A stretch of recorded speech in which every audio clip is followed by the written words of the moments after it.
Hello and welcome to the Build with Baer workshop. My name is Pat Baer. I'm here to build a model kit and to hang out with all of you. I'm throwing the Bear Cave, the Layer, the Scythe, the Tier 2 Blue emote. If you are currently a subscriber, you can reply with those emotes. If you are not yet a subscriber, you can say hi or use other people's emotes, or you can just be a lurker. It is okay. I do like seeing you in chat. I like to say hi to people. I like to converse with folks.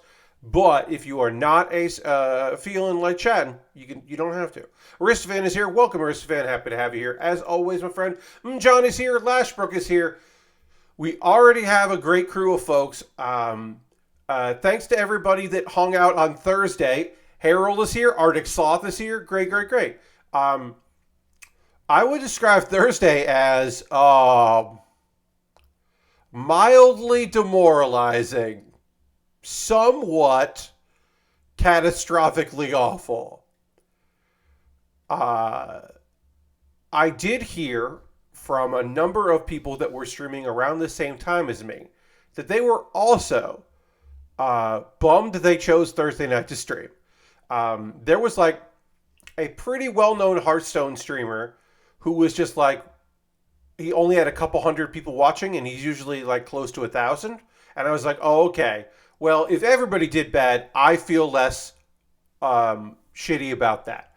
But because of the Game Awards, a bunch of people were watching the Game Awards. And yeah, if you watch a stream on a Thursday night, I'm not saying you definitely would watch the Game Awards instead of Pat Baer's Build with Baer workshop. But it's very clear that some people's attention were there. And the number of people that like might stop in for like a little while, like a half hour, 15 minutes, 10 minutes of a stream, they weren't browsing streams. They were watching that. And that's fine. I probably should have done the watch along or just not streamed. I should have done one of those two things. I did the third thing, which was carry on my own. Like even now, right? Like when E3 comes back, because it is. I used to not stream the Thursday night of that because that was the night that like Giant Bomb's After Hours thing had like a ton of people I really liked on it. Like that was usually the bizarre night, and I wouldn't stream against it, right? I don't have to worry about that now anymore. One, because things are different with Giant Bomb, and two, because like I'm not worried about that. Aristophan says watch Game Awards instead of Pat. Turns in membership card to the Bear Cave. No, Jam is here. Hi, Jam. No, Aristophan, I don't have any... Like I said, this was on me. I made the call. I said to myself, you know what, Self? You're just going to go ahead and do it, and it'll be fine, because the poll won. I moved my Thursday stream to Wednesday, says Harold. Yeah, see, there you go. I should do this. I got to update. I have just dropped down to 39 subscribers. We are currently at 39 subscribers. The goal is always to get to 40 subscribers. If you'd like to become a subscriber or gift a sub to somebody in the community, you do that because we always want to be at 40. And John says the trains still run, Pat Baer still builds. Yeah, I mean I do until I don't, right? Because like I don't know, I want to think about those things. Like plus, I had such a crappy Thursday, I wouldn't want to be able to stream anyway. Yeah, Harold, I'm sorry. One, obviously, I'm sorry to hear that. And two, I get that. I understand. Or like a thing we'll talk about in a little bit. There's an event that's going to happen on March 4th, which is a Saturday. I'm probably going to watch that event and not stream normal. I'll stream and co-stream that event, but I don't think I'm going to like do my own like build stream opposed to it. Even if I don't think it would necessarily pull viewers away, I was just like, oh, actually, we're at 38 subscribers. I shouldn't care so much about that, but I do. We're talking about it, so I don't mind saying that. Yeah, we're at 38 subscribers. So if you'd like to renew your subscription or become a subscriber for the first time, or gift a sub to someone in the community, we're at 38. Love to get to 40. We'll get to building here in just a moment. So no more about that Thursday, other than we'll probably talk about the game. We might talk about the Game Awards. It is on my agenda, and I have all of the winners, so we could talk about that. Pat Baer update, because you might have wondered, you might have seen the tweets about this in November. I could not find my gloves, my winter gloves, which I don't think I had used since last year, because in South Carolina it is cold in the mornings, but I am not awake in the mornings. I should. We'll get to the building here, working on this kit. I'm going to retweet my tweet, and then we'll go to the overhead here. But yeah, I found my gloves. They were in my Santa hat, which you can see behind me over here. Santa hat. I put the Santa hat out as set decoration, and eventually I'm going to wear it, but I didn't feel like wearing it right now. So now we can go to the overhead. So I found them. The gloves were in the hat, because that is a good way to keep them safe for a year. But I didn't think about that. I saw the hat a bunch while I was trying to find them and never thought to look in it. And it wasn't until I decided to put it up behind me that I was like, oh, there's something in it. Oh, that's where they are. Okay. So there you go. Mystery solved. The culprit was me. I hid my gloves. I inadvertently hid those gloves from me, which is nonsense. All right, so this kit is almost body complete. Hi, it's me. Yes, it's me. Hi, I'm the problem. It's me. We're almost done with this kit, body complete with it. We are working on the side skirts now. Then we're working on the wings and the weapons, and then we'll be done with this kit. I do want to just, for comparison's sake, a smaller 1/4/4 scale kit, certainly, but look at the difference in size between this chonker of a 1/100 scale master grade and this RX 78 1/4/4 scale. The difference is it's remarkable. Now, obviously, RX 782 kind of on the small side when it comes to mobile suits, and I don't know if this is large in Gundam Age, because I don't really have a good sense of how big the kits are in Gundam Age, or the suits in the show. But I can tell you, this feels like an action figure, and this feels like a doll. You know what I mean? You get what I'm saying? Like, big old difference. This is like G.I. Joe in the 90s, and this is like G.I. Joe in like the 60s. That's the difference to me. It's it big is what I'm trying to say. If I can just solidify what I was saying. It big. All right, doing PC 30. Great. Almost done with all of these polycaps. Got a few more left in us. But we're doing the side skirts now. Should we do the side skirts before we put the arms on? I guess, but we'll figure it out. It'll be fine. Brief Pat Baer announcement. Today, Giant Bomb announced that they are doing their Game of the Year will be next week.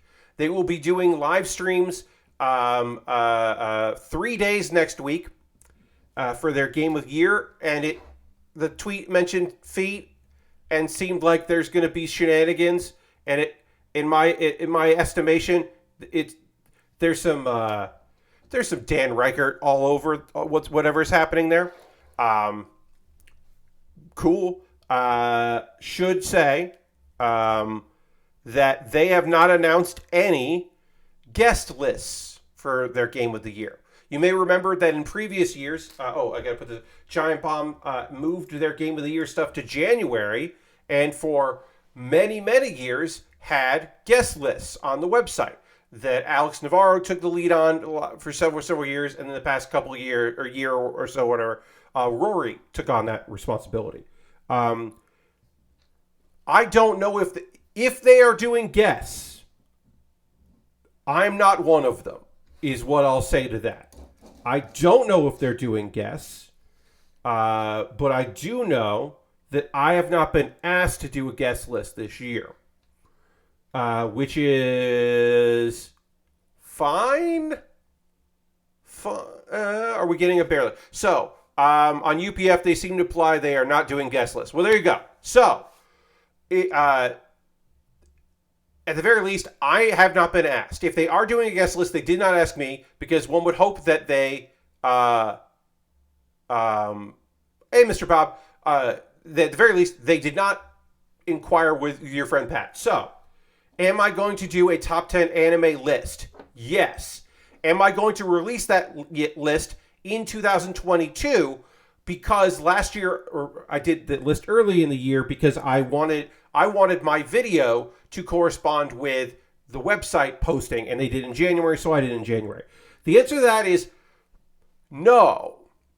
I am going to wait until January to do my top 10 list because a couple of the shows on the list are still putting out episodes as we speak, and I want to wait because, like, look, spoiler alert, Spy Family is going to be on my top 10.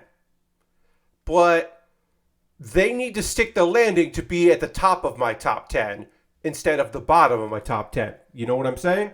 Because, like, these last couple episodes have been maybe a case for not doing a two-core Spy Family. Because the middle of this, the beginning of this second half was strong as hell. But the end of the second half, so far, has been fine. But, like, they don't have many more episodes. They got, like, what, 3 more episodes to, like, or 2 more episodes, right? Let me check. Yeah, that's right. These are episodes 11 of 13. So they have 2 more episodes to kind of, like, fucking wow me. To be, like, towards the top of my top 10 list. And the same thing somewhat also applies to another show that will be running into January due to some time issues. So I want to give that as much time as possible for me to decide where they fit. So I am waiting until January to do Pat Baer's Anime Club, or Pat Baer's top 10 list for 2022. I am going to, in the next video, which will be the last one of the year, Pat Baer's Anime Club will be a video of my awards, my superlative awards, because I did that last year and wish I'd done it before because I really liked it. Hey, Lord Crashington sub to tier 1. That's 41 months saying, hey, Pat, hope things are going well. Keep up the great work. Thank you much for Lord Crashington. Let's hit the old applause right here. Thank you all. If you could all add in your emotes in the chat if you're a subscriber to thank Lord Crashington. That would be rad. Thank you very much, Lord Crashington, for that. And then Lord Crashington wants me to hit that dance button, which I will right now. Our holiday dance button.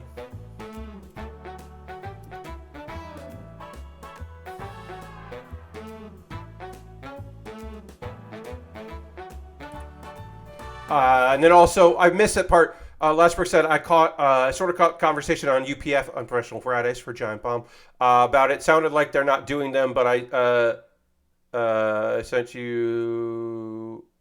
But if you send them one, they'll run it. Weird. Well, I am not. I mean, unless they do it later, I'm not gonna bust my ass to come up with a top 10 list and a video for next week. Just so that, but like, yeah, I'm sure that some people will just doing it anyway, and like maybe they'll put them up. I don't know, but look, I don't need that kind of pity. It's not pity, but like, I don't need that shit. I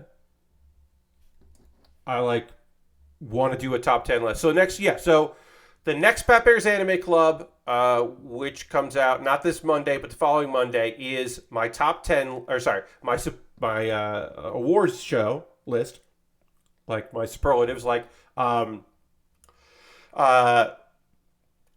just subscribed, tier 1, that's a resub, for 26 months. Thank you so much, Bobby, appreciate that. Let's hit the old applause there. Thank you, Bobby, appreciate that very much. Thank you for 26 months. That's a lot of months. Appreciate that very, very much. Also, I know you asked a question that I do not believe I gave an answer to on my Discord, and I will. So I apologize for not getting back to you. Today was busy. But I did see that you wrote something there, and so I will endeavor to respond to that. Let's see. Yeah, so my like awards, like best show I'll never watch, which last year went to To Your Eternity, because that show seems beautiful, but also poignantly sad, and no fucking thanks. I don't need that shit. Worst name. I think that's the name of the category, but this category for like just a terrible name, like Nighthead 2040 or whatever that was called last year. Just a name that's really like unbelievably terribly bad. We got to do an award for that, stuff like that. Like best show you won't watch, or just for me. That's right. The category is called just for me, and they are shows that like I understand I will never convince you to watch, but like it's incredible and I think it's so great. And then of course this next video will include. I did not know that I would be able to include this year because it hadn't happened up until this season, but Best Initial D reference, because that is a very special award for an anime that I watched that includes a reference to Initial D. And that happened this year, so I can give it a shout out. Let's see. So John Bomb said, speaking of anime. Oh, and then the first video in January, but will actually be recorded at the last Tuesday of this month, will be Pat Bear's Anime Club about the fall season and previewing the winter season. So I'll have that out. That'll be coming out as a video January 2nd. And then after that, I will do my top 10 list. Lord Crash says, One Piece is my anime of the year, and I'm only about 320 episodes in, where they brought back a character to show how much time has passed as Kobe has grown up while everyone else hasn't changed much. Yes, Kobe ages weird. Everyone pretty much goes at their own pace and occasionally seasonally changes their gear and that therefore their look. But Kobe just straight up becomes an adult, and it's or a young adult at least, and it's weird. Kobe growing is a weird thing that happens in One Piece. I find it to be odd. I looked it up, and about 8 years have passed the first episode to about a third through where they put out now. Yes. I mean, yeah, time does. Things do change there, but for the most part, Colby is the most dramatic of all changes. I'll say that. All right, so it's going to go like this. Much like Goku, Luffy is very confused by aging. Yes. Speaking of anime, Crunchyroll has announced that they're doing their anime awards again. And you're like, well, yeah, okay. But they're doing a live show again, which they did. They did a virtual show 2 years ago, and then or last year for the previous year. And then this year for 2021, they didn't do a show at all. They just, oops, I forgot to put on a piece. They just aired, like they just put up the results and had like little videos for each category. So this year they're gonna come back and do it again. They're doing it in Tokyo, which I think is fucking neat. But they're gonna do a live show on March 4th, and voting will happen on January 19th through the 25th. Let's see. I believe the Crunchyroll Awards. CrunchyrollAwards.com. Let's see. Or is it awards.crunchyroll.com? I can't remember. It's not that. Okay, so it's awards. There it is. I do want to say, shout out for them for changing some stuff up in a good way. Most importantly, the category that needed the most change up, the two categories that needed the most change up in the year of our Lord, 2022, are the categories, the new category of must protect at all costs character, which replaces best boy and best girl. Because you don't have to gender shit. You can just say this. So this is now the character you must protect at all costs. This is that character that is just above and beyond the fucking best that you want to support. I think that is great. In the same way that they stripped out the gender roles for best voiceover, and now they just do it by language, which I think is neat, including Arabic. Now best VA performance Arabic is a category. which I think it rules. Also, another thing that is cool is doing best original anime is a category, which is awesome because so much stuff is based on adaptations. It's cool to showcase it. Awesome, or also the originals often don't get a lot of love, so I think that's neat. Best continuing series is a good place to put something like One Piece or My Hero, or maybe My Hero Academia, like the ones that are just like around for a while. It's a nice showcase of those. And then best main character and best supporting character instead of best antagonist and best protagonist, because sometimes the main character is the antagonist of a series, and they got best protagonist to be like, no. So this is just like best main character and then best supporting character, and that's like good. I think that is a good those are good categories and better categories instead of like, because sometimes the villain is just like the most interesting character in the show, and they're kind of the main character. Because sometimes main characters are assholes. So those are changes that I think are great. And they got rid of best couple last year, which is awesome, and they kept that off, which I'm very excited about. But yeah, they'll be voting. I will do a separate Pat Bear's Anime Club supplemental. It'll be like episode number like 0.5 or whatever, because it'll be off schedule, because it'll be very timely. Because like the voting is only the 19th to the 25th in January, so it's very truncated. So I want to like get out there and be like, oh, okay, hey, this might be something that people want to watch or people want to vote, and here's my picks. So that'll be a Pat Bear's Anime Club video. And then March 4th is a Saturday, so I do believe that your friend Pat here will not be building model kits and will instead stream the the Anime Awards, not the Game Awards, the Anime Awards. Because I think that is more fun.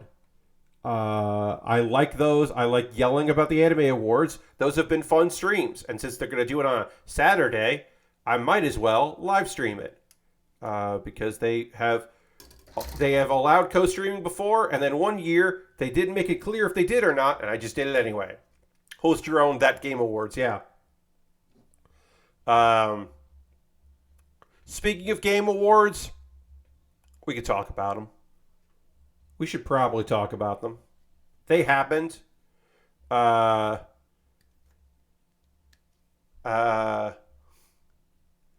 Some games that I liked didn't win anything, like Tunic. A game that I don't care about didn't win anything, Immortality, that I was like, oh, okay. But I know somebody that worked on it, and so I'm bummed that she is not part of a Game Awards winning show. Game Awards nominated, but not Game Awards winning. So I'm like, oh, sorry, but don't really particularly have any strong opinions on the video game that you were in. So, let's see. Void Burger's Enemy Game, yes. Lots of games I liked didn't even get nominated. Yes, there were plenty of games that should be nominated. There were games that should have been nominated for Game of the Year that weren't in that list. The indie games that were left off. A lot of like cool like music stuff got snubbed. That was frustrating. Lots of God of War awards because games journalists got that game apparently very fucking early so they could have an opinion on it. Did they get that very early? So for this, probably not, but they did get it early. Mr. Rob says, I have not played any God of War, but as a Stargate fan, it was great to see Chris Judge get an award. Yeah, I can agree with that. Yeah, Elden Ring, like, probably... Here's the other thing, right? Games that come out early in the year, winning awards at the end of the year, I like. I like when things that are not... that were beloved at one point get the love that they, in other instances and other industries maybe wouldn't get. So I think that's cool. Because you shouldn't have to put out your game within a certain window just to, like, get, like, a couple months, to be nominated for a thing. So, in that respect, that's cool.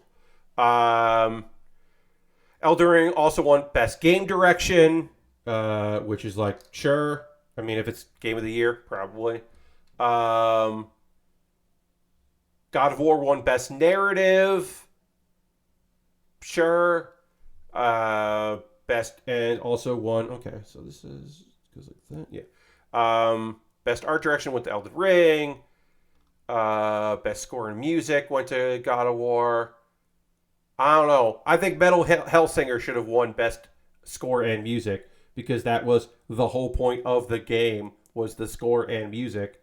But maybe that's just fucking me thinking that. But like I don't know. I would. That's where I would have gone. Um, Christopher Judge won for God of War for best performance. Games for Impact, which just fucking get rid of that category. What the fuck does that mean? What does Games for Impact mean? As Dusk Falls winning, what does that mean? You know, of like, what does it mean to win that category? Why was I was a teenage exocolonist is not a game about the environment, which would probably be why it would be included for Games for Impact. I was a teenage exocolonist is a cool game about making social connections with people and having good hands of cards. It's like a solo card battler with social links. And I guess if you really extrapolate, it is about, hey, don't be a colonist. But like, I don't know. I think you have to dig really deep in that game to really get that message. And so if that was what they were going for, I think they didn't do as good a job as they should have. So like, I don't know about that. I don't even know why it's in that category, you know? Why is that there and not Best Indie? Because it's an indie game. Stray won Best Indie, which, no, it was Tunic. Tunic was the best indie game of the year on that list, I would say. Final Fantasy 14 won Best Ongoing Game. And I don't know about that. I think Fortnite wins that. And, you know, that somewhat pains me to say about the Fortnite. But, like, come on. It's Fortnite. It's still ongoing. They took out a thing and revitalized the game by just going, okay, this one thing that we do really well, if you don't want to do that thing, you don't have to. And then people were just like, fuck yeah, I love this game.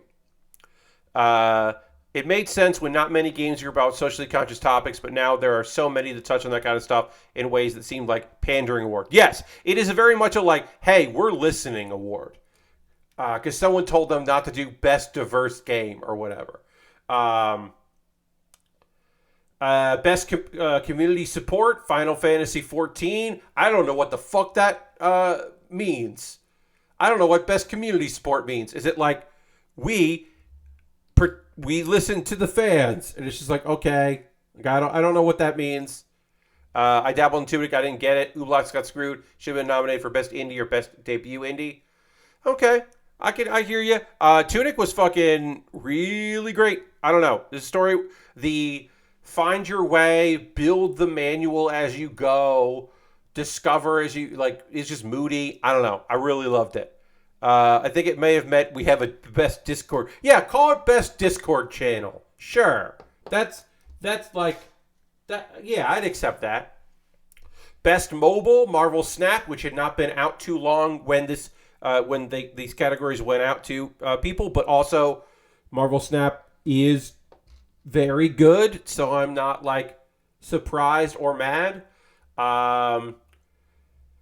Let's see. Best VR AR, Moss Book 2. I have no opinion except to say Among Us VR barely came out before it was time to vote for it. And so I'm about that. Oh, shit. I forgot. Hey, I forgot that Firestar Man came in and dropped a bunch of gift subs around this time last month. And that's why we were able to hit 40. Because we are now down to 29.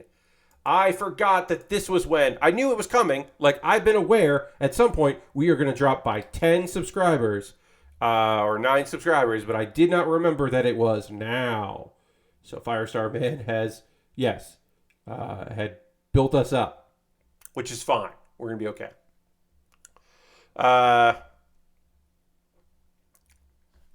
Best action, Bayonetta 3? Sure. Call of Duty hadn't been out that long, and who knows how many people play that that are, doing the Game Awards thing. Maybe I would give it to Neon White, a game that I bounced right off of, but, I get it. I get why people like it, even if I didn't particularly like it. Best action, God of War Ragnarok. I didn't think Tunic was going to win this category because I didn't think it was actually the category for it, but meh. Best role-playing, Elden Ring. Yeah. I mean, I've heard very good things about Live Alive, but I get it. I get why that would not end up on the list. All right, so we got to clip these here. Our hooks. Gotta clip these hooks. All right, we clip the hooks. And then we got to build the wings. The wings are not difficult to build, which is great. We love to hear that the wings are not difficult to put together. Got to do the outside ones and the inside ones. So we pop the outside ones to the inside ones. 18. Let's see. What else we got to say? Best fighting game. Multiverses won. Yeah, all right. I can see that. I can see Multiverses on the list winning that. I think a lot of people really love DNF Duel. Saifu should not be in that list. I do not consider Saifu to be a fighting game. That is that's a brawler, not a fighting game. So that was really weird to be on that list. Maybe you don't need best fighting game on the list. I don't know. Maybe we don't need to do that. Maybe.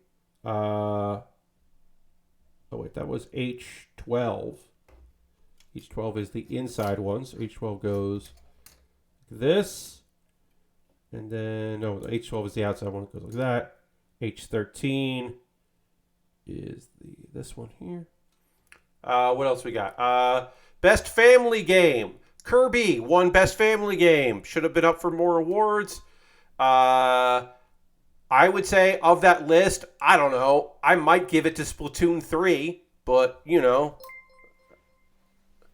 what am I going to do in this? Seems I need to reload, says Lastbrook. Lastbrook, 61 months. Thank you so much for that, Lastbrook, for renewing your sub.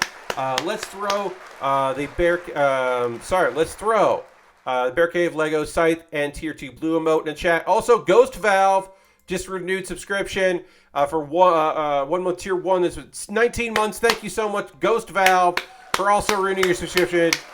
Kirby was rad and one of the better Nintendo co-op games, says Lord Crashen. All right.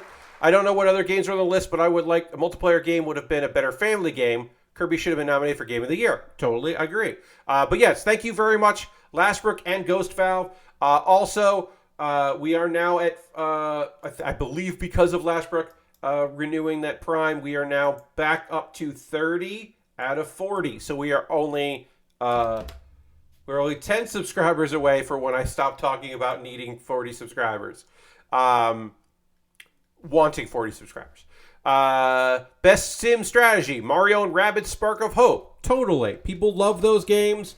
I'm not going to discount those games at all. I think they're very fun, and I think people genuinely seem to absolutely adore those games, and this seemed like another one of that. Indeed, Bob. Spark that hope, indeed. Is it the best sim or strategy? I haven't heard one person ever talk about Dune Spice Wars. Like, that is a game that was just like, might as well not exist to me for the amount of knowledge I have of that game and anyone I know talking about it. Best sports / racing is a weird category. They just combine sports and racing together. Gran Turismo won that. Sure it did. Okay. Dune is in early access, so it shouldn't count. Well, there you go, Lord Crashington. That might be why I haven't heard anything. Best multiplayer went to Splatoon 3, which, hey, how the fuck could Overwatch 2 get nominated? Like, I know that it's what people say, But shouldn't that just be disqualified because no? Like, who the fuck is nominating Overwatch 2 for best multiplayer? What are you talking about? What? One of the ones that people can... I think this is the one that, like, people can vote on their website. There were a couple you could vote on the website. And one of them was most anticipated game. And Legend of Zelda Tears of the Kingdom won. Thank fucking God that Creeps and Weirdos didn't... So the Creeps and Weirdos out there, respectfully, went out of their way for another poll, audience vote poll. And the other Freaks and Weirdos disrespectful. Hey, Aristophan just gifted a sub to Powell Proxy. Thank you. So we got our first gifted sub of the night. And also, Hype Train. We got a Hype Train, everybody. Woo! Thank you very much for gifting that sub. We are now at 31 out of 40, which is awesome. So we can bust that up. Thank you, Aristophan, for that. Let's throw some emotes in the chat. Emotes coming in. Well, I think All Active Blizz should have been disqualified because they're just awful. Well, look, I mean, they are awful. You're not wrong, Harold, but they don't disqualify people for being bad. That is not disqualification worthy for the Game Awards. They don't. That's not a thing. That is not a thing that they're like worried about. Despite probably they should. It should be. Poor working conditions should certainly be grounds for dismissal. Most anticipated went to Zelda and not Hogwarts Legacy, which I thought maybe the garbage people out there would rally. And they didn't. Hey, Lord Crashington just cheered 100 bits. Cha-ching. Thank you for those bits. I'll use them. Content Creator of the Year is Ludwig. No, look, do I think that Nibelian was a content creator? No. Nibelian wasn't a content creator in a traditional sense. Nibelian posted stuff on Twitter so you didn't have to watch things, and did a wonderful job doing that. And like it was a good service that was provided by Nibelian. But it would have been cool if they won. I guess Ludwig is a streamer that people enjoy.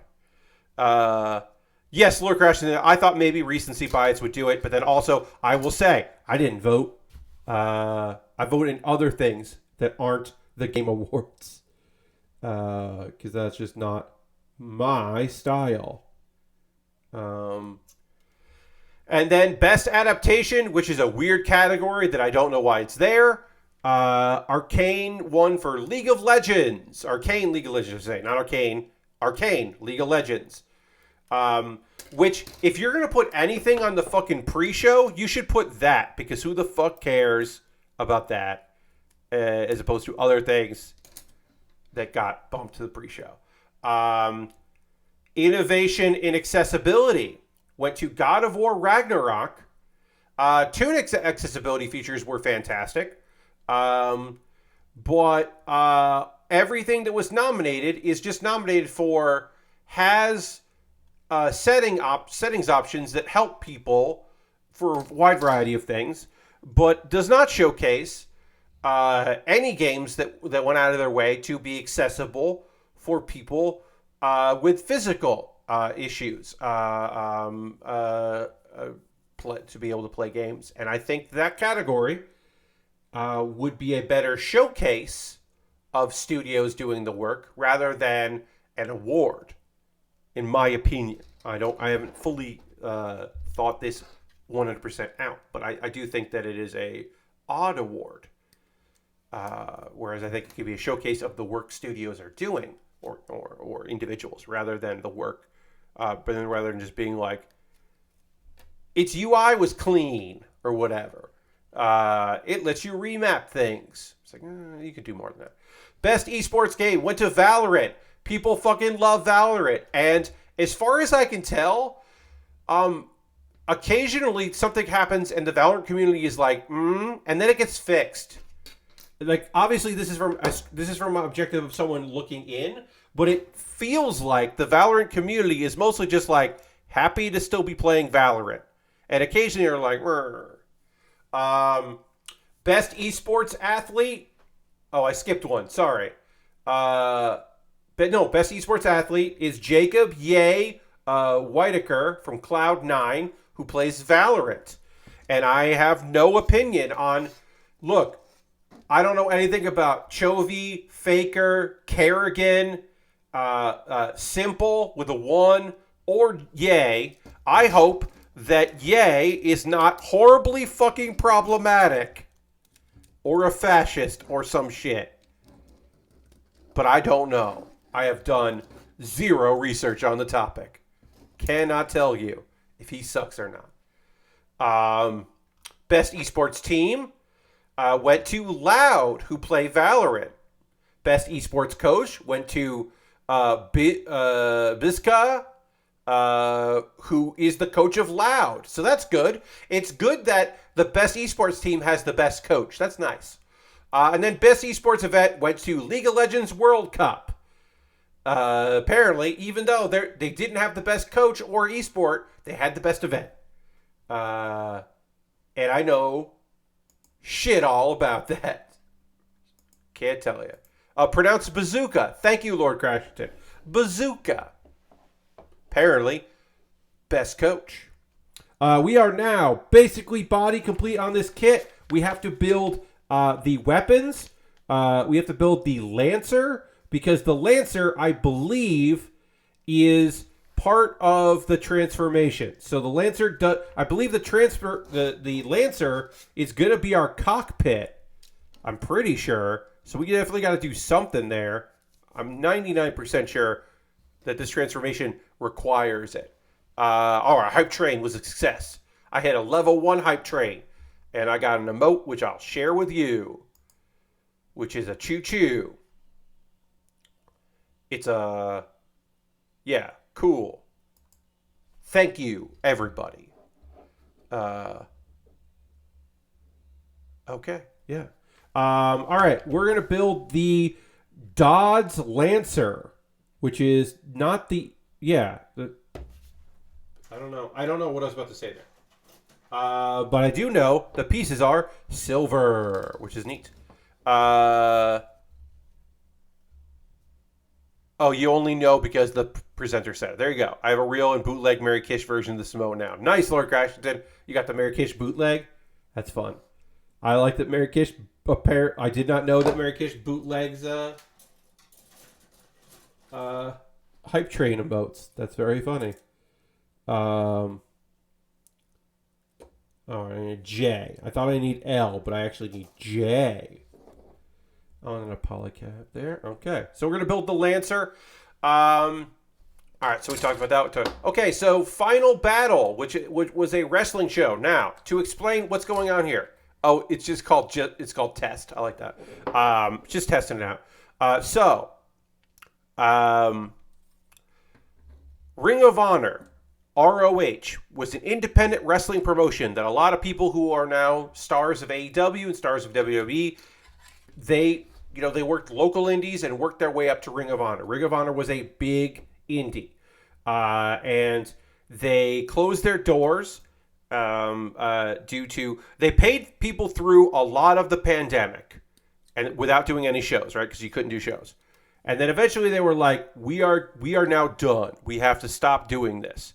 And when they... Oh, this is J14, which I thought I needed, but I just need 2 J13s. Oops. I'll put that aside. I don't need that yet. I think I need that later. They were like, we're done. And they sold their library and the name of the company and all that and assets and contract stuff to Tony Khan. Tony Khan, through business stuff and his parents and various other things, is the owner of All Elite Wrestling. And so then he is like on the board of people that own All Elite Wrestling. And then also he personally owns Ring of Honor. So there's been a lot of crossover between the two things because, of course, there is and all that. People are like, oh, is this going to be a feeder system? Whatever. There's going to be a streaming deal thing. There's going to be a thing next year where Ring of Honor will have its own television. They keep calling it television, but it might just be streaming. We don't know yet, that part. It's coming. Anyway, they had a pay-per-view called Final Battle. Every Ring of Honor title was on the line. There were a couple matches that did not involve titles. But one of which was just like some people you know from this company in the past. And then at least one thing was just like these two guys were working towards fighting each other after years of being a tag team. And then Keith Lee went to NXT, and so they couldn't have their final fight. Basically, Keith Lee and Shane Taylor were like in a tag team for a very long time, and then they were like, things went south, and it was like, okay, now we got to like settle this shit, and then Keith Lee left. So they never got to settle it. They fucking settled the score tonight. Probably. Who knows? Maybe they will. Maybe they'll have more matches, but like, that felt like something. Ring of Honor is no longer based out of Maryland. No. They don't have a base right now. They're a company owned by Tony Khan is their deal right now. So they had a show tonight, or this afternoon, really. They're testing out afternoon shows. Which I prefer because I was able to watch it. I did miss one match because I went to go have dinner, and then when I came back, that match was over. So I heard about what happened, but I did not see what happened in that match. But I saw all the other ones. I looked away during one of them because it got bloody and violent in a way that I used to be into, but I'm no longer into because I'm just not anymore. I'm just not into that shit anymore. I used to be very much into that shit. I said this before. I was a teenager going to ECW shows. And then as a 20-something, I was going to CZW shows. And I'm done with that shit. I'm just done with it. I just don't need that anymore. Just don't need those kind of performances. Those bloody, vicious things where people come out changed. I just don't need to see them anymore. So there was a match on this card that I was like not super into because that's not my jam. But I know other people liked it very much, and that's fine. So wrestling can be for lots of different kinds of people, and there can be lots of different kinds of wrestling. I am not going to go through the whole card, but we will do highlights. It was fun to see Angelo Parker and Matt Menard, aka 2.0, aka Angelo Parker and Matt Menard from the Jericho Appreciation Society, do a tag match because they haven't really tagged together in a little while on TV. So that was fun to see. Or a pay-per-view. Willow Nightingale. If you do not know Willow Nightingale, she is amazing. She was on the pre-show. I wish she was on the regular show. But she is just so fucking good and nice and tough and like has like just a fucking amazing smile. And then can back up that ring by just being the strongest fucking lady and just moving people and just being tough and great. Love her. Was so happy to have her have such a cool match on the card. I thought that was fantastic. Let's see. Other things. Even though Matt Taven and Mike Bennett, a.k.a. The Kingdom, are boring as hell. They're just boring personality. And Matt Taven dresses like a shitty magician. Not that he dresses like a magician. I have to clarify and be specific. He dresses like a shitty magician. They're good in the ring. And they had a good match against Top Flight. The very first match most likely ended wrong. Most likely the referee counted to 3 and was not supposed to count to 3. Because I don't believe that Blake Christensen and AR Fox were supposed to win that match over Roosh and his brother making his AEW Ring of Honor AEW debut. I do not for a second believe that that was supposed to happen. That seemed to be a fuck up.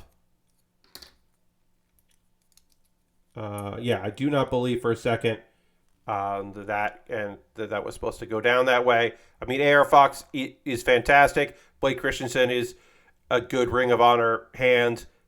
I don't think they should have beaten Roosh and a debuting, I should say his name, Dralistica from La Faction Ignombre. Do not believe that they should have lost that match, and seems like they probably weren't supposed to lose. Yikes.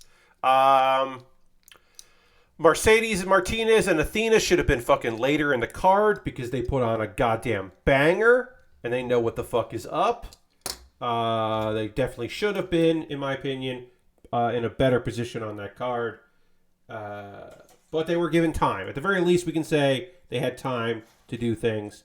Whenever possible, we're using green instead of this clear, this kind of yellow. We decided to go with the green, so we are going to use green here, which we need D5 for. Let's see. Yeah, so Athena is the new champion. I'll say this now. Every belt but one changed hands tonight, or this afternoon / tonight. Every single belt that was up for grabs went to the challenger except for one. So Athena is your new Ring of Honor World Champion, Women's World Champion, which is great for Athena. Her having a belt, very good. The crowd, it was a Texas crowd, and she is from Texas. So even though she was the heel in the match and has been a heel for a while, the crowd was just fucking psyched to see her and more than happy to cheer for her. And by extension, because they were cheering for her, they were booing Mercedes Martinez, which is weird because she was the face going in. But the crowd was just like, nope, you're hitting the person we like, so boo to you. Which I don't know if the bookers understood that would happen. Maybe they did. I have to figure out how this goes in. It just doesn't want to. There it is. That's in now. Okay. We did that. That went in. We got to put a sticker on this, but I want to get this in place first before I figure out where the sticker goes. Great. Got that in place. Now I have to find a sticker, which is sticker number 7. Let's see. Other wrestling things for tonight. Swerve Strickland and Keith Lee serve in our glory. Swerve walked out on Keith Lee. Keith Lee previously had walked out on Swerve after a match, so that was rough. But Keith Lee still won anyway. Sorry to Shane Taylor and JD Griffey. But I'm sure we'll see more of them because I feel like that part of the story isn't over. I mean, maybe it is, but it feels like it shouldn't be over. Okay, so where does this sticker go? It goes on this part here. It goes there.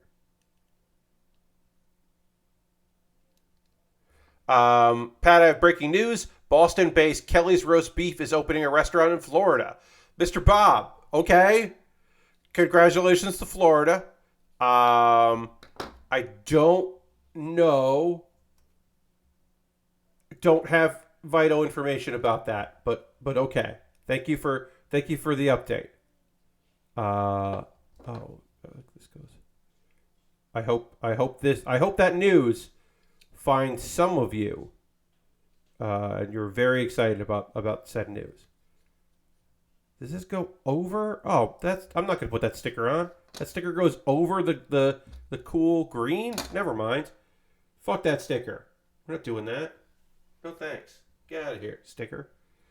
That sticker was going to block a cool colored piece of plastic. I don't need that. Let's see. Other things we got to build here. Oh, got to build some L parts here. We got to build the lance part of our lance. Oh, I need D4 and then J7. Let's go underneath. Which is K, J7.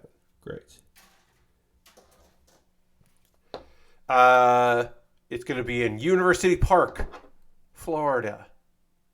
It's a North Sea roast beef restaurant that usually has tropical fish in them. Okay, cool. I missed this match because I was eating dinner while it happened, so I missed Dalton Castle and the Boys, which is Brandon Tate and Brett Tate. They're twins. They're the boys.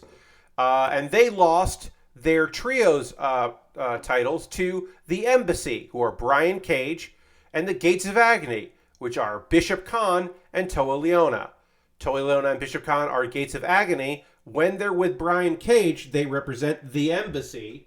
And that's annoying that it's so many names, but that's what it's up. Oh, and also they were joined by their manager, Prince Nana. And they won, and Brian Cage now has a belt in Ring of Honor. And that's weird to me, but that's what happened.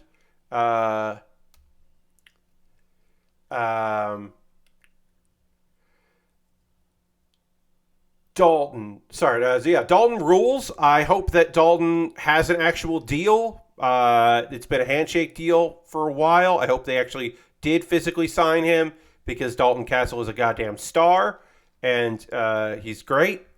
And I want to see more from Dalton, and so I hope we will. I'm always going to big up Dalton Castle because Dalton Castle rules. Even if I think Ashley Remington is a better character, I understand why that is not why he went with Dalton Castle instead of Ashley Remington. Smooth Sailing Ashley Remington, which is such a fucking great character. But I understand you go with the more flamboyant thing to get more eyes on the prize instead of the like smooth rock kind of sensibility. Yeah. Dalton Castle just kicks ass. He's great. Wheeler Yuta won the Pure Wrestling Championship. He is now the first ever two-time Pure Wrestling champion, defeating Daniel Garcia, the former champion who took the belt off of him, in a great back and forth. One of the best Pure matches of the night. Just like a fucking fantastic wrestling match. Under Pure rules, which Daniel Garcia fully understood and took advantage of in a very smart way, but then just couldn't do it. And it was a great fucking match. They're great. They're both great wrestlers, and it was a pleasure to watch them work against each other. That's some good ass wrestling. FTR, Cash Wheeler and Dax Harwood, the champions, the Ring of Honor Tag Champions, defended for the third time against the Briscoes, Jay Briscoe and Mark Briscoe. I don't like the Briscoes. I don't enjoy them as wrestlers, and I definitely do not enjoy them as people. Yes, they have apologized for their past bullshit thoughts and opinions on people. They have grown. They have seemingly grown as people over the years, and we should allow people the opportunity to grow and change. But an important thing to remember is, just because you've gotten better doesn't mean I have to give a shit about it. Growing and changing and becoming a better person is not an excuse, and it is not something to be applauded. It should be expected. This is Pat Baer on his fucking soapbox here. No, you should do better and get better and become a better person. If you don't, that sucks. If you do, okay, great. But I'm never going to bend over backwards for people like that. So the Briscoes have always been on my shit list because they have been in the past and possibly now shitbags. But definitely in the past, and I don't need to root for shitbags. And I also don't necessarily think they're great wrestlers anyway, which I don't excuse bad behavior by being a good wrestler, but like at least be a good wrestler, or an entertaining one or whatever. Anyway, the Briscoes won after a double dog collar match. Now, did that mean that everyone was connected by chains and they all wore dog collars? No, it was one person on one team wore a collar connected to a chain to another wrestler, and then each of them did that. I would have thought it would have been better if all four had been tied together the whole time. That is not the case. I think that would have been at the very least, the funnier choice would be like each of them connected in a circle, like a chain like that. That was not the case, unfortunately. Anyway, that was a brutal fight. And even everyone was bleeding, including one of the two referees got busted open, which appeared to be not on purpose, but like on purpose for like the match, I should say. And that's just too much blood, and I don't like it, and I didn't enjoy watching that match. And some parts I just started reading manga and just listening, and not actually actively looking at it because, well, one of the Briscoes has dreads, and I don't need to see white boy dreads. And those white boy dreads were covered in his own blood. And probably his opponent's blood too, but definitely his own blood. And I also just don't fucking need to see that. I don't need to see bloodied white boy dreads. We don't, no thank you. No fucking thank you.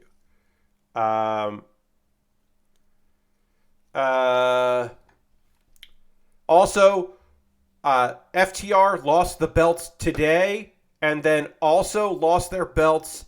They lost the chance to win the AEW belts. So they lost twice this week, and they are arguably the best tag team in professional wrestling right now. And so that is wild that they lost twice in a week. I maybe feel like they didn't need to do the match against the Acclaimed on Wednesday. That was weird. It was weird. And Samoa Joe retained his Ring of Honor World Television Championship against Juice Robinson.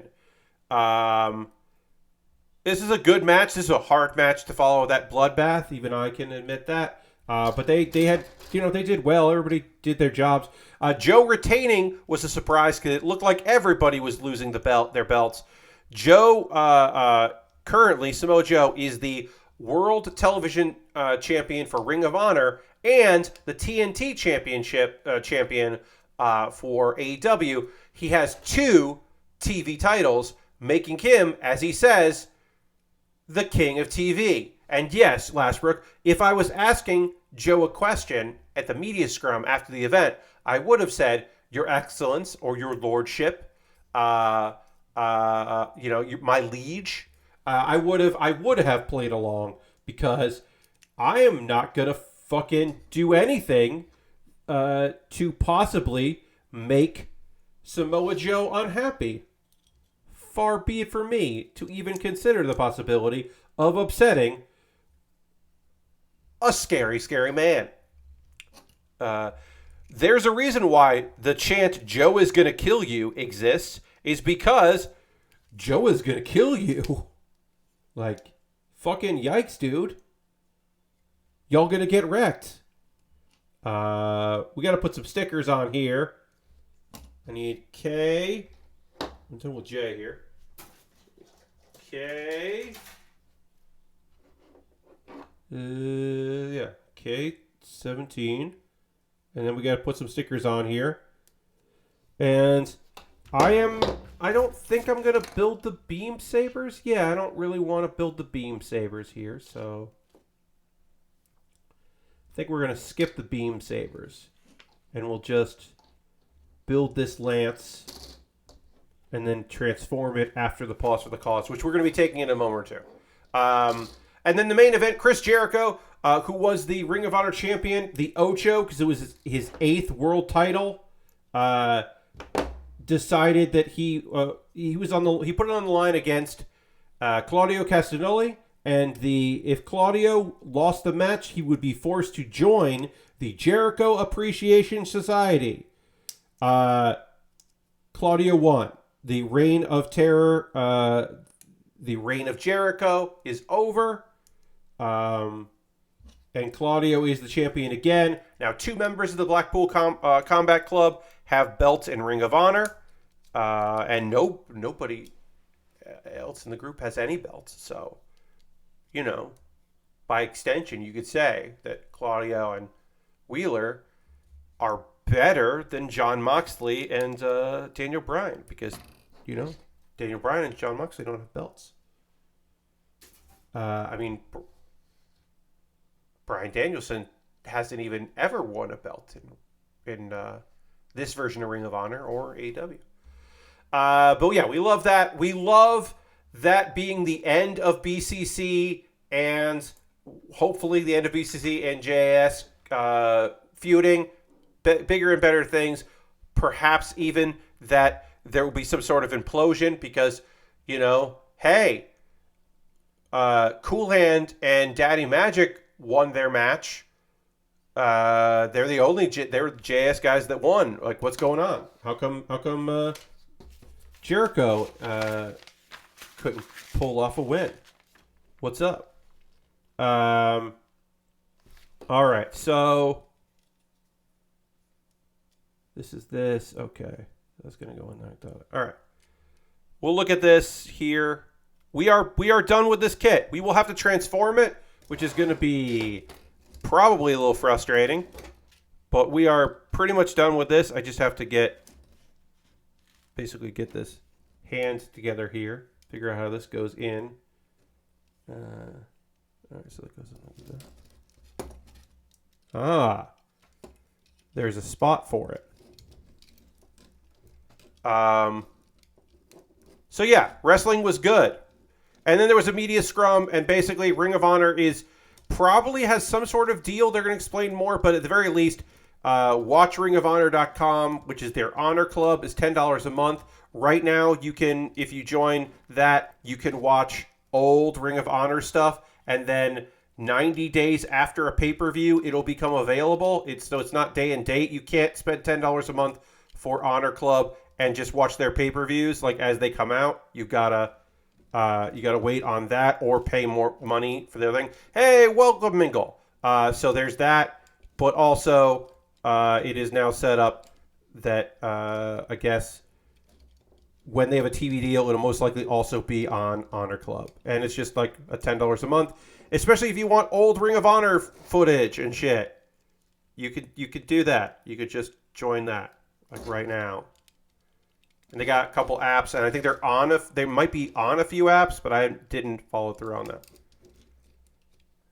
Yeah, so it isn't like the WWE where you get the premium live events through the app, by being in Peacock or the network in other countries.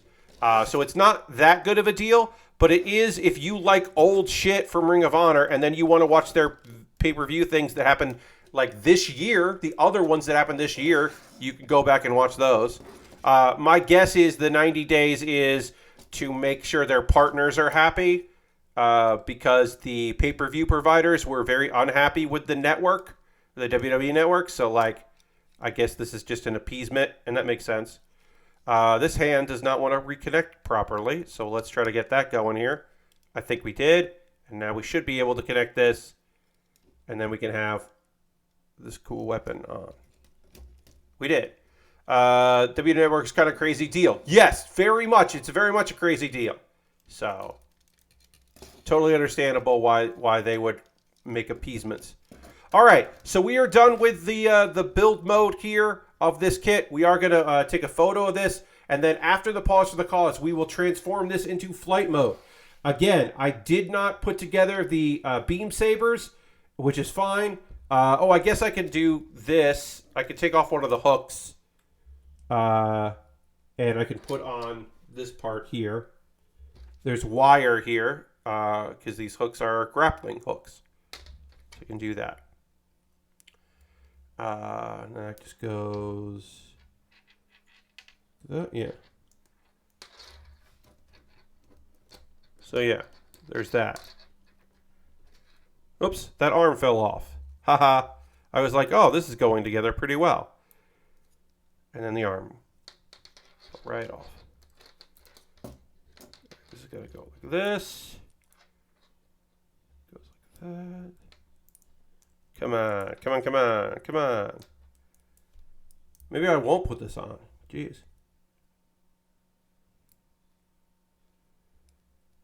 But yeah, I'm excited for having less Ring of Honor stuff on AEW.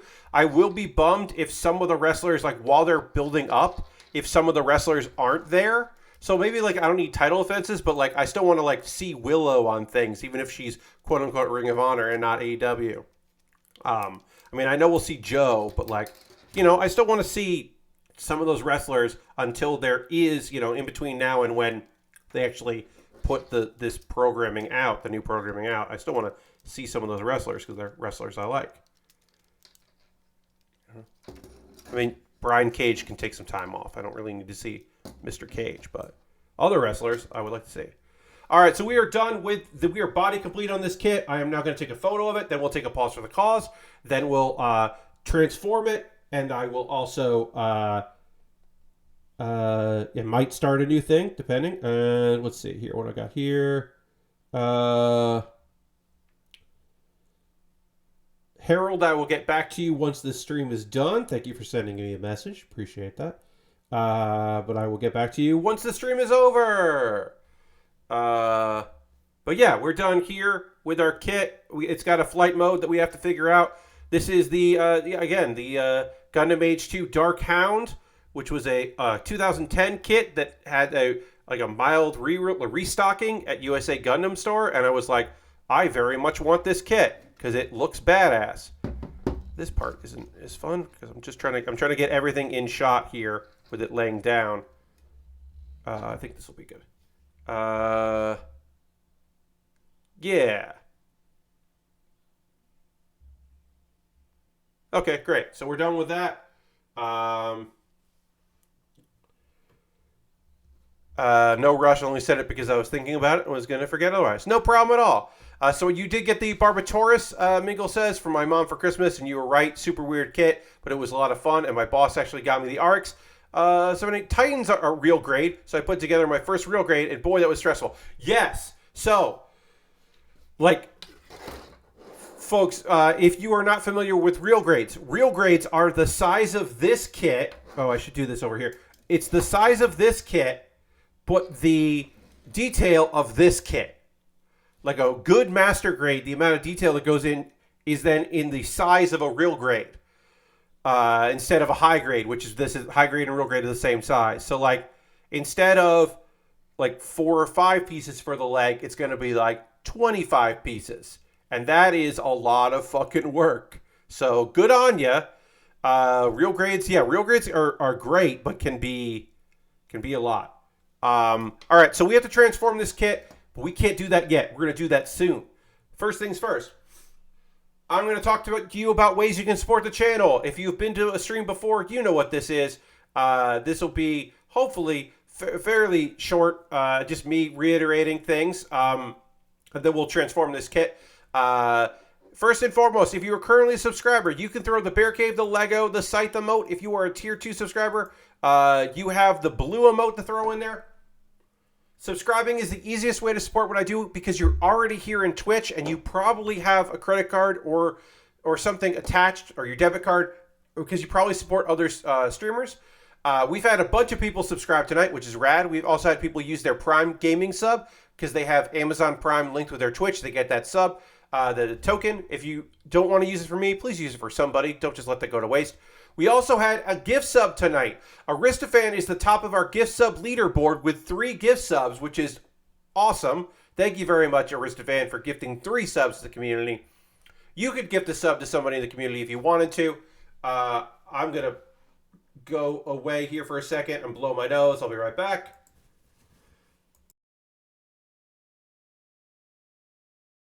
And now I'm coming back. Pardon me. Sorry about that.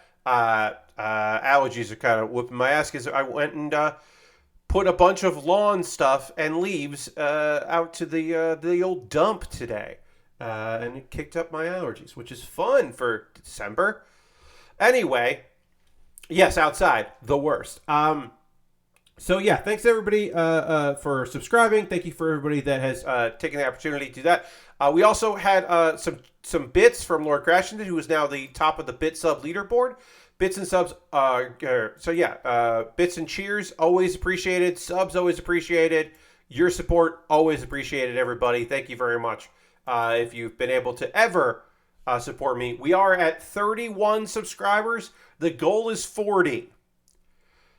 If you want to become a subscriber, that's great. If you want to gift a sub, that's great. Obviously, I'm not asking you to do 9, but the goal is to get to 40. So if you'd like to, that would be rad. There are other ways to support me, and I'm going to go through these very fast, lightning fast, and then we'll get back to building. Another way to support me is to join my Patreon. Patreon.com/PatBaer. There's a $1, $3, $5, and $10 tier. There are different rewards for the different tiers. Take a look at my Patreon. See if there's something that appeals to you. Also, I have a YouTube channel, and for free, you could subscribe. But if you wanted to get, fancy with it, you could become a member. Because they got memberships at YouTube. And for $2 a month, which is the only tier there, you join the Bear Cave over on YouTube. You get my Wednesday videos on Tuesday. I do a weekly series where there's a new episode every Wednesday in a series every year. And for the past 4 years or so. And you can just get that a day early. It's a little small thing for $2 a month. And sometimes I put announcements out on there and all that too. Let's see. Those are all the ways. Oh, one-time donations, because maybe you don't want to do monthly. I just gave you 3 ways to support me on a monthly basis. Maybe you just want to do it on one-off.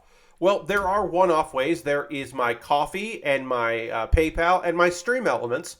And all those tips are totally cool to do. You can just join in on any of those. Everything I make through direct donations, through Patreon, through Twitch, and through YouTube, which includes AdSense. So watch my videos on YouTube, and you are helping me. All that money goes into a fund, and I take money out of that to buy model kits. This kit, which I pre-ordered from its coming back into stock, it's restock. I pre-ordered this kit that we just finished tonight.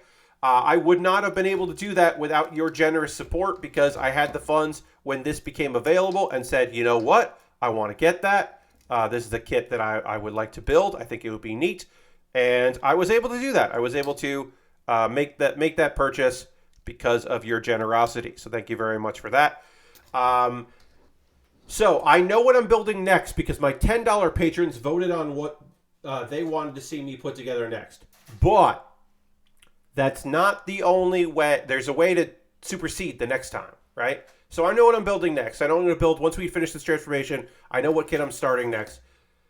But I got a backlog, and there's a way to jump that queue and become the next thing I build. And that's to get something from my Amazon wish list. And if you buy something on my Amazon wish list, it jumps the queue and becomes the next thing I build because that's the least I could do for you spending money on a kit.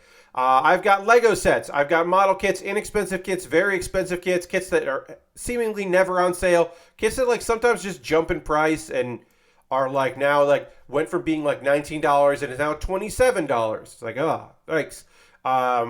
But yeah, if you buy something in the kit, it jumps the queue, becomes the next thing I build from the wish list. I got a bunch of different stuff on there, some with free shipping, some with Amazon Prime free shipping, some that are very, very expensive, some that are actually priced pretty well. One very expensive model kit, because what if you wanted to spend $125 for me to build the heavy arms, the manga version of the heavy arms, which just has so many heavy arms. They didn't add arms to it. They added so many rockets that it has literally leg supports because of all the rockets. I would build that if you bought it. And there's some gear at the bottom too, because it's nice to have gear, including a way more comfortable chair than the one that I currently am using. But yeah, you can buy something on my wish list. It comes, it becomes the next thing I build. It's the least I could do. And I will shoot a dedicated video. I have an alternative to that, which is my throne wish list. You could buy something from my throne wish list instead of my Amazon wish list.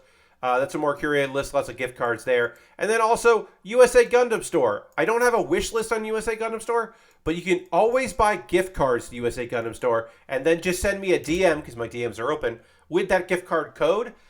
That's for people that are just I don't know, I already use USA Gundam Store to buy model kits. I'll just get a gift card, Pat. Here you go. Instead, if you don't want to do Amazon or Throne, or you don't know what, you just know that you could buy a gift card and send it to me. That's an option. You don't have to do that. Let's see. What else we got here? A way to support me for free is to join my Discord. It's a nice little place. I post build photos. People post stuff they're working on.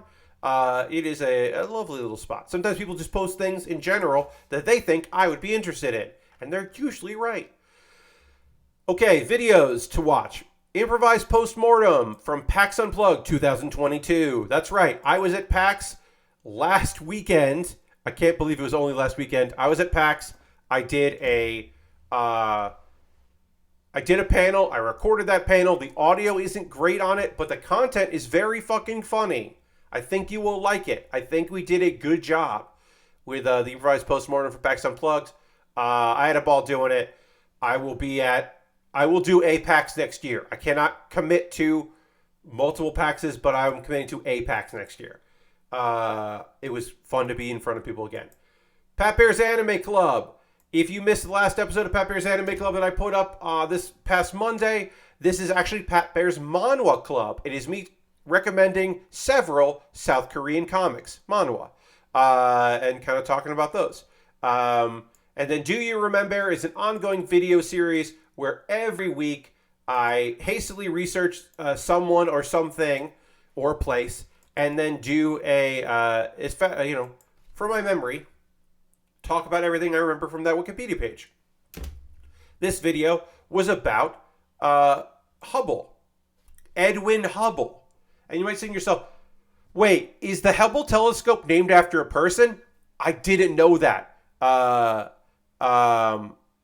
Apex, the non-PAX PAX. Yes. I didn't know that the Hubble telescope was named after a person. And now I do. I also didn't know that while he did a lot of astronomy and made several discoveries that were huge, also Edwin Hubble spent a good portion of his life arguing that astronomy should be able to win a Nobel Prize for physics, which it wasn't included in before. And he argued that for a very long time towards the end of his life. And I did not know that either. So those are things that I could say from that video. You can watch the rest of it. I have forgotten a lot of it as well. All right, we're going to talk about some anime because I have been watching some anime. I'm going to figure out how to transform this kit into a flight mode, which could turn out great and could be fucking terrible looking. It's a flight mode. It's most likely bad. But we'll get into that. But the first thing I need to do is drink some water because I am in desperate need of some water. So I'm going to dramatically transition to the overhead camera again. And while I'm doing that, drink some water. Here we go.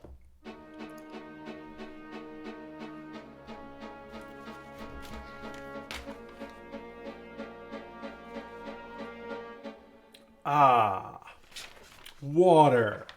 All right.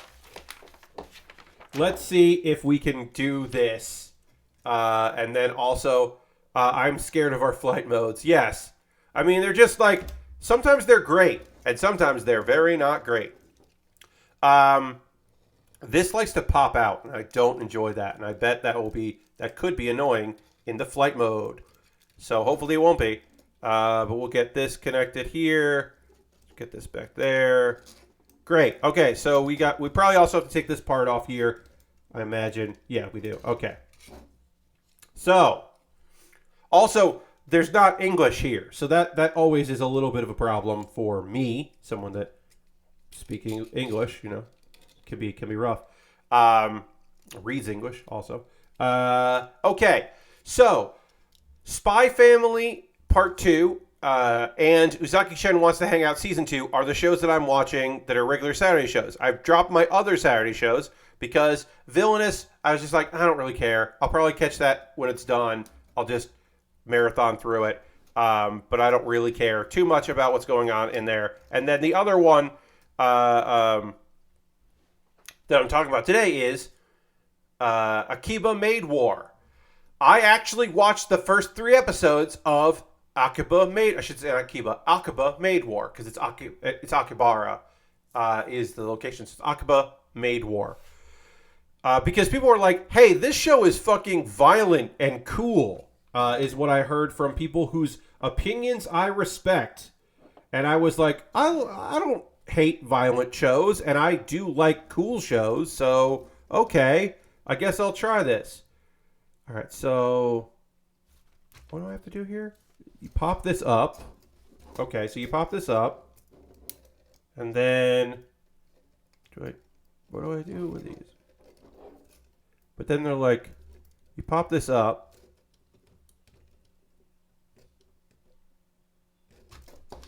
Immediately, I'm like, I don't know what you want from me. You pop this up, and then you pop the whole thing down. Okay. Instead of just this part's also the whole unit here bends down. Okay, so this pops up, and then like that, and then the whole thing bends like that. All right, now I understand what they wanted me to do. That took me a sec. Immediately, the very first step, I was like, I don't know what you want from me. But now I know. Now I know what they want from me. Here. And then, whoops. See, yeah, I knew that was going to be a problem. This thing just likes to pop out here. And then that popped out. That's fun. So again, we're already doing a great job of transforming this. Actually, you know what? Fuck it. Let's just go and start talking about Maid War. Maid War is basically what it says on the tin. Akihabara is the mecca for like buying video game stuff and maid cafes. I definitely pulled out my phone to translate while building the real grade. I was like, excuse me, what am I doing? More than a couple times. Yeah. Sometimes it's just like, I don't know what you want from me here. Like what do you want me to do with this information? You are giving me information, but I am not sure what you want me to do. And then sometimes you're just like, oh, like that. Okay. So, all right. So these are now bent like that. And then we pop these out, which this one kind of already is. So we pop those out. And then this goes in, which I don't know. Oops. That fell off, and that's not supposed to. All right, so that popped out. This fell off again. This is already going incredibly well, if you don't mind me saying. Anyway, John says Akihabara is every bit as great as the shows on YouTube tell us, which is awesome. That is awesome to hear. But also, like, yeah. So this is in 1985, where we start. A maid kills another maid out of nowhere, and that is the fucking start of this show. Is just like, hey, guess what? Maid War. That's what this show is. Maids are fighting. If you don't like that, this probably is not the show for you, because this show is fucking violent as hell. So ostensibly, our main character is Nagomi, and Nagomi is like, this is her first job, and she's gonna work at Oinky Doink Cafe, which is a pig-themed maid cafe. So it is just like the people there are pigs, and they're just gonna get insulted. Is kind of the vibe. God damn it. That's kind of the vibe we're going for here. All right, so now we got to do putting this like this. This is gonna go up, and this is gonna bend like. How does that? Sorry, everybody. I am not fully sure how this bends back. This has got to bend back. Or does this just bend back? But like... No, yeah, this has got to bend somehow. It doesn't twist.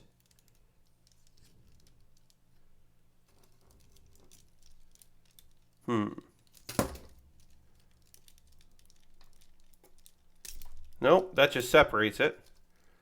Yeah,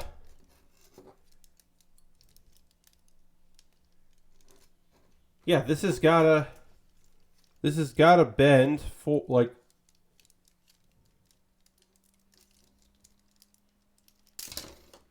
Nope.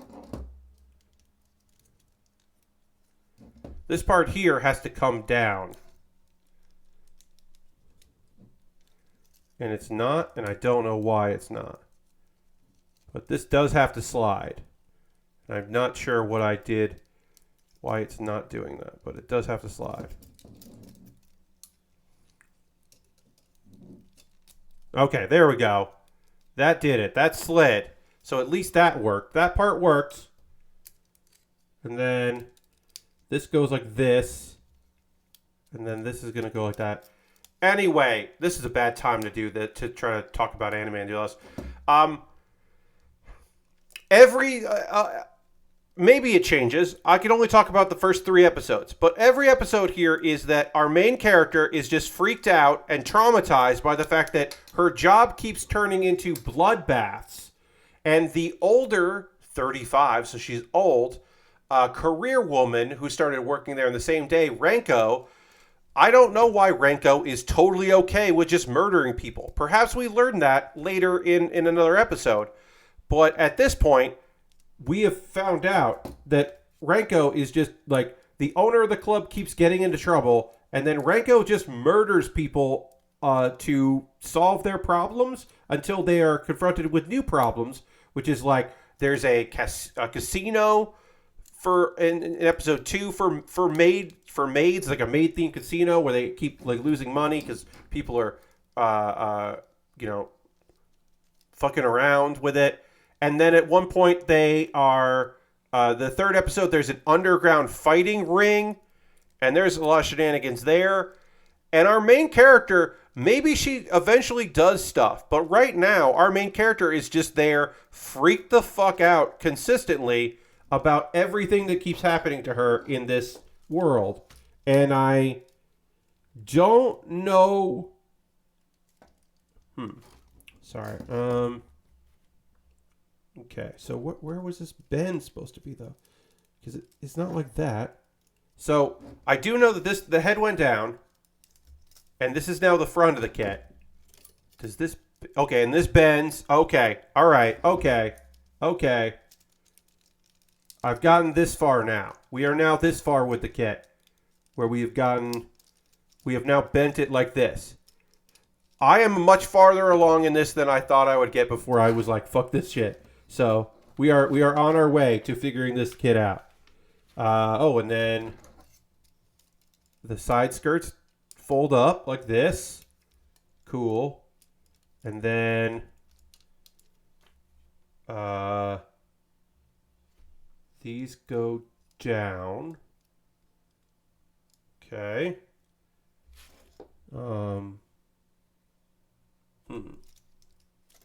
Something happens with these legs. Oh, this fell off.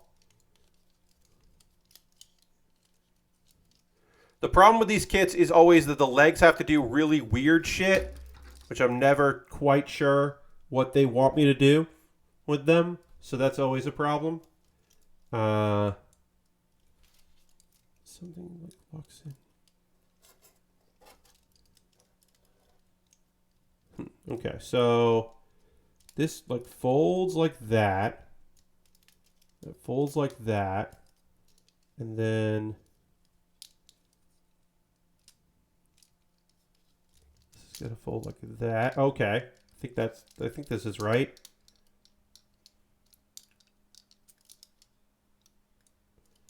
And then this goes like this.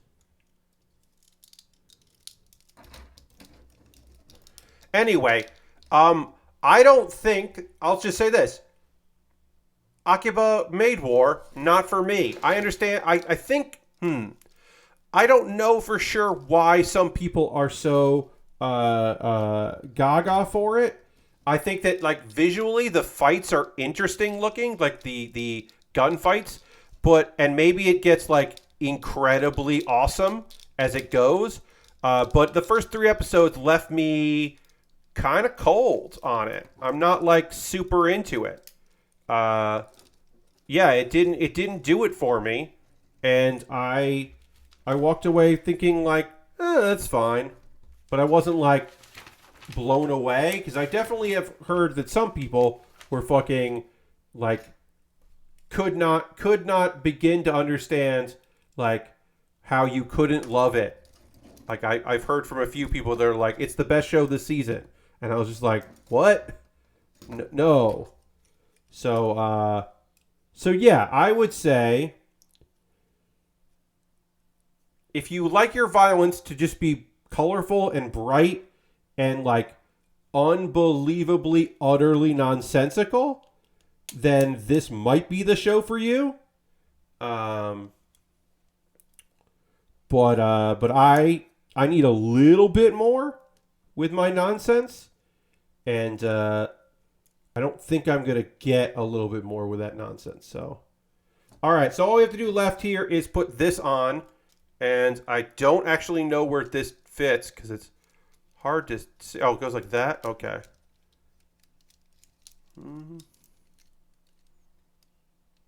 It's gotta go. Sorry, I gotta figure out where this goes.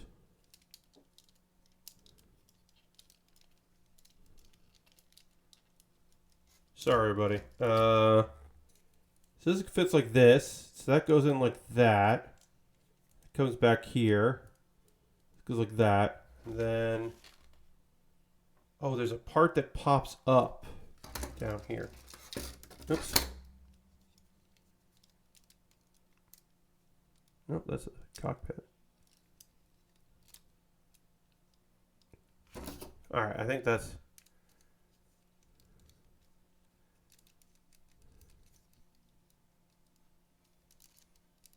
I literally don't know.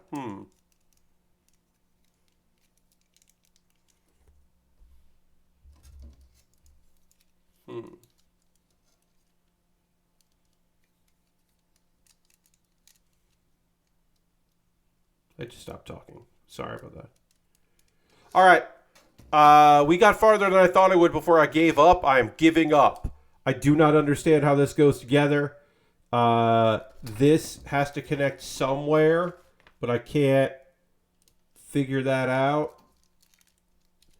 And I don't want to break anything. That comes out like that, I guess. Yeah, I don't know. Maybe this is it. That this part has to come up, and then if that comes off, then does this come down? Nope. Nope, that wasn't supposed to come off like that. Now maybe that'll fit if I do it like that. Obviously, I have to... Okay, yeah. All right. I guess that's how it goes. Great. Now I just have to get this arm back on that always likes to fall off. So I did do it. You had to take part of the skull chest piece off, which I didn't quite understand. And then when you take part of the skull off, these come down. And then this arm doesn't keep falling off, which I can't figure out why it does, but it doesn't like to stay on, which is fun. And then the flight mode is done.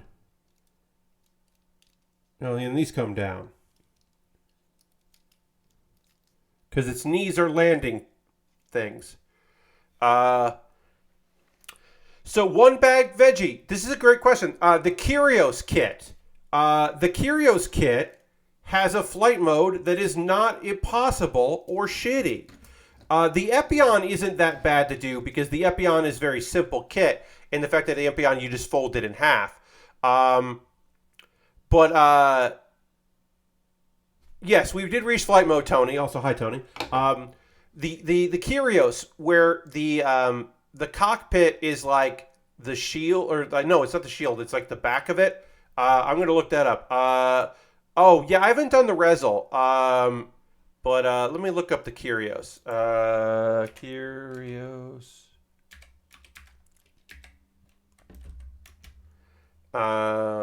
Gundam. Oh, so that's Maid War. I don't think it's that great. Kyrios. There we go. Kyrios Master Grade. Let me get a photo of this. Do I have a photo of the flight mode? Yeah, there's the flight mode. Save that image to my desktop. And then let's find that. Bring that here. Can we look at that? Yeah, we can. There it is. So that's the flight mode of the Curios, which we built on stream, and I think is actually like a good flight mode. Because you can see this part here. Wait, does my mouse show up? I can't remember. Anyway, the cockpit part here, the actual cockpit just fits on the back. It's just the backpack. It's not like a weird extra part, so it just flips over, which is great. And then the shield just goes on the side instead of having to clip somewhere weird. And it like the shoulders are just giant shoulders, so they just fold in. And so it solves a lot of the problems by just having an awkward looking backpack that just becomes the cockpit. And so I think it like actually works pretty well. So the question is, can I get this together enough to get a photo that actually looks pretty good? I definitely didn't do this perfect. Like it's not right. Like the legs aren't right, but like I did get it done enough to take a photo of it, and I'm happy about that. So what happens here? Can it go down? No, that doesn't go down. It goes down a little bit. Okay. So if I put this, yeah, arm just keeps on off. I have extra parts on the side just for different modes. Yeah. So yeah, so the Curios ends up being pretty good. I think that's probably my favorite of them. I don't even know how I'm going to get this to stand up. I don't have a good stand for this kit because it has to like plug in from the back. And my current kit that I have up there isn't going to do that well. We'll just do it like that. This is not how you're supposed to do it, but I want to have something out for the flight mode. This is not the right way to do it. It's just the way I'm doing it. It's to me not a great flight mode. But we did do it. I'll do it from overhead here. So I would say the regular space pirate version of this looks rad. This not as much. We've got time left we're not going to start the next kit, but I will show you what it is.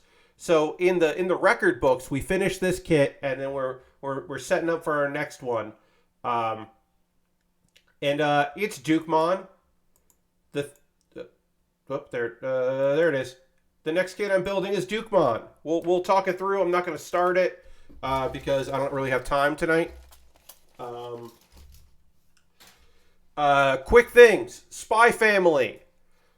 I can't believe this show dedicated 2 fucking episodes of Spy Family to an underground tennis tournament. Come on. Come on, Spy Family. 2 fucking episodes about Nightfall, the character I do not give a shit about. What are we doing here? Was it funny in some parts? Yes, of course it was. This episode of Spy Family. But this is episode 11 out of 13 in a 2-part arc, season. And we're spending 2 episodes on tennis. It was a cool episode. I did like that they won some shitty jewelry.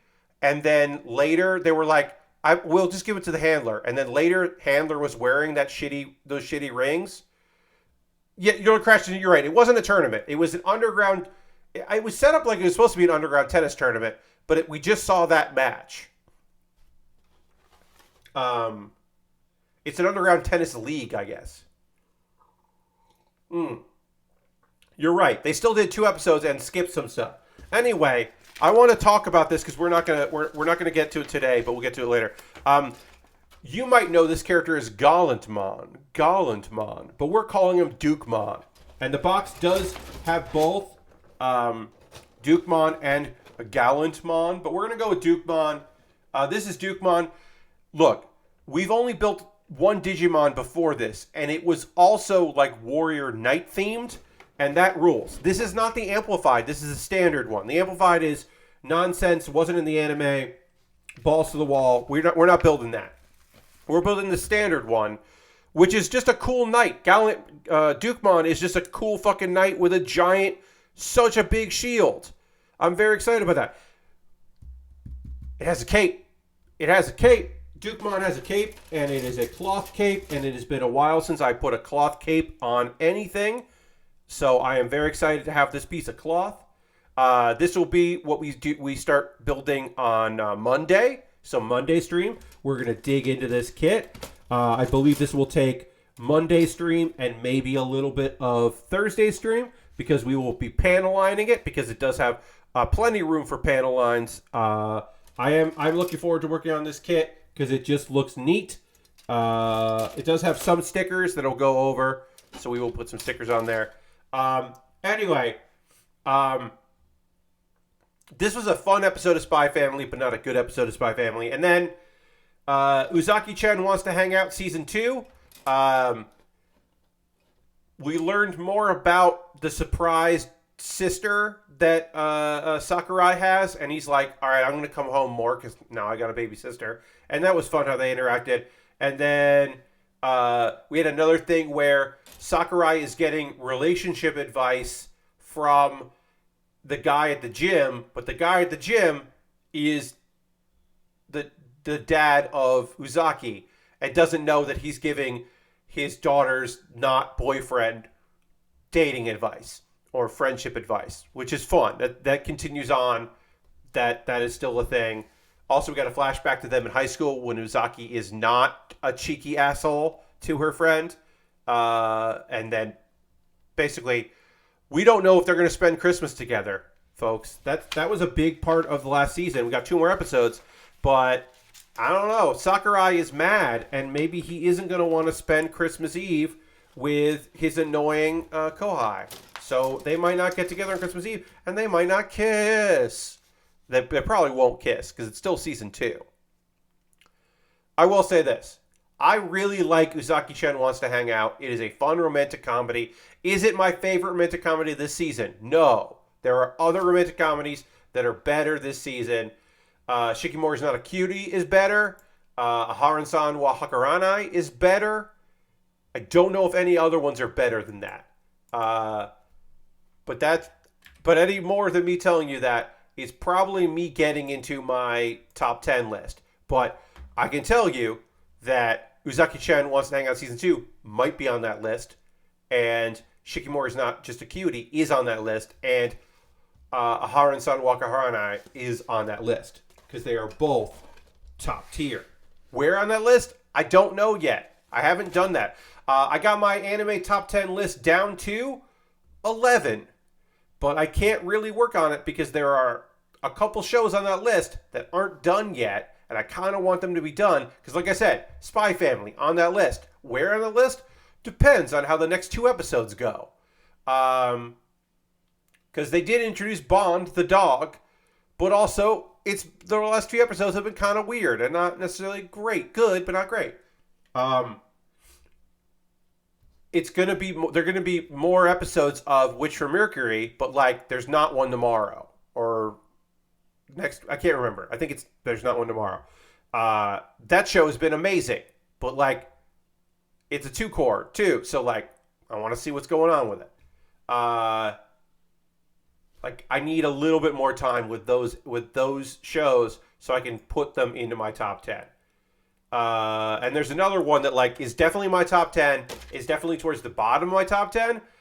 They could stick the landing and bump up, but like it's been good no matter what. But like it's probably not top tier, and it's also this season. But it could end up being, maybe it's going to have an amazing conclusion. I don't know. Anyway, I'm so glad I finished that kit. The Dark Hound was fantastic. Thank you all so much for hanging out with me tonight. That is the end of our stream. We broke 20 viewers at one point, which is lovely considering that Thursday, I was happy when we hit 5 viewers. Thursday was, as I said, fucking rough, y'all. So we're doing better than that. We did have a hype train. We are back to 31 subscribers on our way to 40, which is great. We are going to raid, because that is how we end every stream. We're going to end each stream with a raid. We're going to go find somebody. Did I raid on Thursday? No, I did not raid on Thursday because the numbers were low. But we are going to go find someone who's doing cool shit. As John says, we always end with a raid. Actually, oddly enough, Jeff Keighley stole all your views. I mean, yeah. Uh, Weird. Matt Wiggins is usually a Saturday streamer that we raid, or Arthur Geese we raid on Saturday sometimes. Um, I don't know how long our friend Sparkly Kiss is going to be streaming for because they've been streaming for 4 hours. But oh no, they're almost done. All right, so we are not gonna raid. Uh, I thought we might raid Sparkly Kiss, my friend Sparkly Kiss, um, but they're finishing up, so we're not gonna raid them. We are gonna raid El Funko. Funko is a great variety streamer that we've never raided before, but I like Funko quite a bit. And we have some crossover because they are another friend of Loading Ready Run, and they are playing Marvel's Midnight Suns. Well, thank you, Mingle. So yeah, so we're gonna go raid El Funko. Funko is again has done a bunch of stuff with Loading Ready Run. It is another friend of the community. But yeah, we've never raided Funko before, so we're gonna give El Funko a raid. He's wearing a Santa hat, which is nice. So thanks everybody for being here. I hope you come along on this raid. I hope to see you on Monday as we start Dukemon, and I'll see you soon. Goodbye, everybody. Goodbye, goodbye, goodbye, goodbye, goodbye, goodbye.